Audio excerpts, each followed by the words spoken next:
Un hommage aux soldats algériens morts pour la France. Voilà comment Emmanuel Macron débutera tout à l'heure sa deuxième journée de visite en Algérie. La mémoire, voilà l'enjeu crucial de ce déplacement dans le pays. Alors hier, il n'y a eu qu'une seule annonce, la création d'une commission d'historiens français et algériens centrée sur la colonisation et la guerre d'indépendance. Oui, et tout est résumé dans cette citation. Un passé douloureux ne doit pas nous empêcher de regarder vers l'avenir. La phrase est d'Emmanuel Macron, mais qu'en pensent justement les Algériens? C'est la question que notre correspondant Nour Chahine a posée dans les rues de la capitale. Sous un soleil de plomb, Samar la vingtaine attend un taxi qui tarde à se manifester. Alger est embouteillé car l'avion du président français vient d'atterrir. Une visite purement intéressée selon l'étudiante.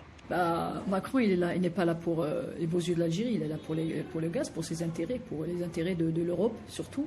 La question des visas demeure une préoccupation pour Farid. Il a déjà essuyé 2 refus, lui qui voulait retrouver ses cousins en France. J'ai des copains en France, j'ai de la famille en France. J'espère vraiment que les procédures de visa vont s'alléger en quelque sorte parce que c'est vraiment difficile pour nous d'obtenir un visa pour la France. Pour nous les Algériens, c'est un peu la galère. Il ne faut pas s'attendre à des miracles, nous dit Hamid, la cinquantaine. La politique continuera de peser de tout son poids sur les relations algéro-françaises. Comme tous les anciens présidents français, il y a quand même des lobbies ou bien des cercles un peu qui fassent que Macron aussi il est obligé de faire avec. On l'a vu lors des élections, comment Macron a quand même tourné Kazakh. Après avoir traité la colonisation de crimes d'humanité, il a complètement basculé en niant l'existence même de la nation algérienne. Très peu d'attentes, mais de l'espoir côté algérien de voir les relations avec la France s'apaiser, histoire de passer rapidement à une étape constructive. Le reportage de Nour Chahine, correspondant d'Europe 1 en Algérie.